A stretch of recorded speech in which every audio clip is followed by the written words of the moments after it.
Hello everyone, welcome back to the channel Shikshaholic GS classes. आज हम इस session में प्रीवियस ईयर्स में पूछे गए स्टैटिक जीके के मोस्ट इम्पॉर्टेंट क्वेश्चंस को डिस्कस करने वाले हैं।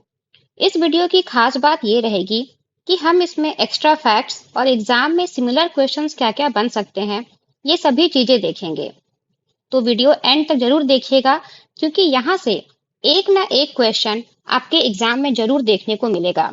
और हाँ, वीडियो अच्छा लगे तो वीडियो को लाइक जरूर करें, चैनल सब्सक्राइब करें और अपने फ्रेंड सर्कल, अपने स्टडी रिलेटेड ग्रुप में ज्यादा से ज्यादा शेयर करें। तो बढ़ते हैं आज के पहले क्वेश्चन की तरफ। प्रधानमंत्री उज्ज्वला योजना की शुरुआत कब और कहां से की गई थी? When and where the Ujjwala scheme was started from? तो इसकी शुरुआत की गई थी 1 मई 2016 को उत्तर प्रदेश के बलिया जिले से। अब देखिए, इससे रिलेटेड सिमिलर क्वेश्चंस हम यहाँ पे देखते हैं। जैसे देखिए, सबसे इंपॉर्टेंट है एक जन धन योजना। ये कब शुरू हुआ था? 28 अगस्त 2014 को। स्किल इंडिया मिशन, ये भी 28 अगस्त 2014 को। मेक इन इंडिया, 28 सितंबर 2014 को। स्वच्छ भारत मिशन, ये बहुत इंपॉर्टेंट है। इसकी शुरुआत हुई थी 2 अक्टूबर 2014 से। नमामि गंगे योजना, 7 जुलाई 2016 से। पीएम उज्ज्वला योजना तो हमने देख ही लिया, 1 मई 2016। और स्टार्टअप इंडिया, 16 जनवरी 2016। तो देखिए, हमने एक क्वेश्चन देखा और उससे रिलेटेड जितने क्वेश्चंस और बन सकते हैं या क्वेश्चंस पूछे गए हैं, उन सबको हमने इसी जगह पर कवर कर लिया। चलिए बढ़ते हैं आगे। संघ लोक सेवा आयोग कैसी संस्था है? Union public service commission is which type of body? तो ये एक संवैधानिक निकाय है, कॉन्स्टिट्यूशनल बॉडी है। कॉन्स्टिट्यूशनल बॉडी है मतलब कॉन्स्टिट्यूशन में इसका उल्लेख है। कौन से आर्टिकल के तहत? तो आर्टिकल 315 के तहत। अब देखिए, सिमिलर जो भी और भी कॉन्स्टिट्यूशनल बॉडीज हैं, उनके बारे में भी हम यहाँ पर देख लेते हैं। Finance commission, article 280। Election commission, article 324। Controller and auditor general, CAG, ये कौन से आर्टिकल में है? आर्टिकल 148 में। नेशनल कमीशन फॉर एससीज एंड एसटीज, ये है आर्टिकल 338 में। और यूपीएससी के बारे में तो हमने देख लिया, आर्टिकल 315 में। और goods and service tax council, GST council, ये है आर्टिकल 279 ए में। तो ये सभी कॉन्स्टिट्यूशनल बॉडीज कौन से आर्टिकल के तहत आते हैं, ये सभी आपको याद रखना है। बढ़ते हैं आगे। किस किस भारतीय राज्य में विधान परिषद है? Which Indian states have legislative council? तो देखिए, अभी इंडिया में 28 स्टेट्स हैं और 8 यूनियन टेरिटरीज हैं। तो इन 28 स्टेट्स में 6 स्टेट्स के पास लेजिस्लेटिव काउंसिल है, मतलब विधान परिषद है। वो 6 स्टेट्स हैं बिहार, यूपी, आंध्र प्रदेश, तेलंगाना, कर्नाटक और महाराष्ट्र। अब देखिए, लेजिस्लेटिव काउंसिल से जो भी क्वेश्चंस बन सकते हैं वो हम यहाँ पर देख लेते हैं। लेजिस्लेटिव काउंसिल को ही अपर हाउस कहा जाता है, मतलब उच्च सदन कहा जाता है। और इसका डेफिनेशन कौन से आर्टिकल में इसको बताया गया है? तो ये आर्टिकल 169 में बताया गया है। अच्छा, मेंबर ऑफ लेजिस्लेटिव काउंसिल बनने के लिए जो न्यूनतम आयु सीमा होती है वो होती है 30 साल। और इसके सदस्यों का कार्यकाल होता है 6 साल। और इसमें जो रिटायरमेंट होते हैं वो हर 2 साल पे 1/3 रिटायर हो जाते हैं।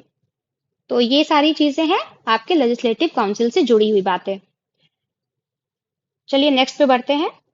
पंचायत स्तर पर राज्य सरकार का प्रतिनिधित्व कौन करता है? Who represents state government on panchayat level? तो ये करता है ग्राम सेवक, या कह सकते हैं ग्राम पंचायत सेक्रेटरी। अब देखिए, एक बहुत इंपॉर्टेंट क्वेश्चन है और कई बार पूछा जा चुका है।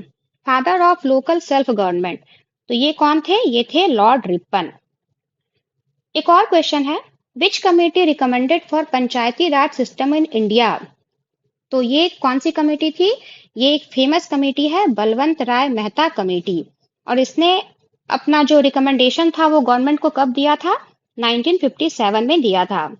और जो त्रिस्तरीय पंचायत समिति होती है उसमें जो 3 स्तर होते हैं, जो 3 लेवल्स होते हैं, वो होते हैं ग्राम पंचायत, पंचायत समिति और जिला परिषद।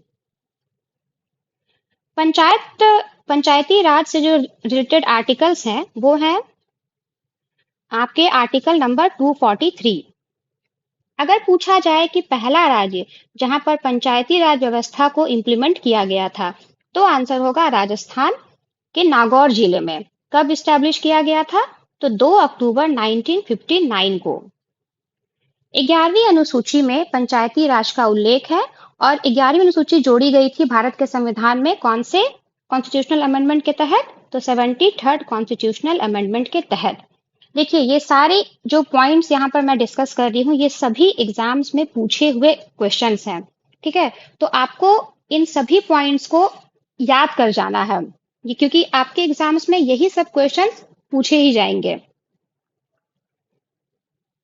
मिथुन नामक पशु नस्ल किस राज्य में पाई जाती है? तो ये जो पशु नस्ल है मिथुन, ये पाई जाती है अरुणाचल प्रदेश में। अब देखिए वाइल्ड लाइफ स्पेसीज के बारे में बात हुई है तो जो कुछ कुछ क्वेश्चंस देख लेते हैं। प्रोजेक्ट टाइगर लॉन्च किया गया था 1973 में। प्रोजेक्ट एलिफेंट लॉन्च किया गया था 1992 में। प्रोजेक्ट टाइगर 1973 में और प्रोजेक्ट एलिफेंट 1992 में। प्रोजेक्ट स्नो लेपर्ड अगर पूछे तो 2009 में।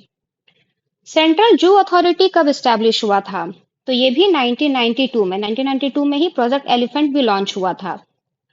अच्छा अगर पूछा जाए कि हमारे नेशनल हेरिटेज एनिमल क्या है तो वो है एलिफेंट। विरासत पशु अगर पूछे तो वो है हाथी। और अगर नेशनल एक्वेटिक एनिमल पूछे राष्ट्रीय जलीय जीव तो उसका आंसर होगा गैंगेटिक डॉल्फिन, मीन्स गंगा नदी में पाई जाने वाली डॉल्फिन। तो देखिए यहाँ पे हमने बहुत सारे क्वेश्चंस तो हमने 5 ही डिस्कस किए, लेकिन उससे रिलेटेड जो एक्स्ट्रा फैक्ट्स और एक्सप्लेनेशन जो हमने देखा है वो आपके एग्जाम्स के लिए बहुत फायदा करेंगे आपको। तो चलिए आज के लिए इतना ही रखते हैं, मिलते हैं कल एक नए सेशन में कुछ नए क्वेश्चंस के साथ। तब तक keep studying, keep learning and stay motivated.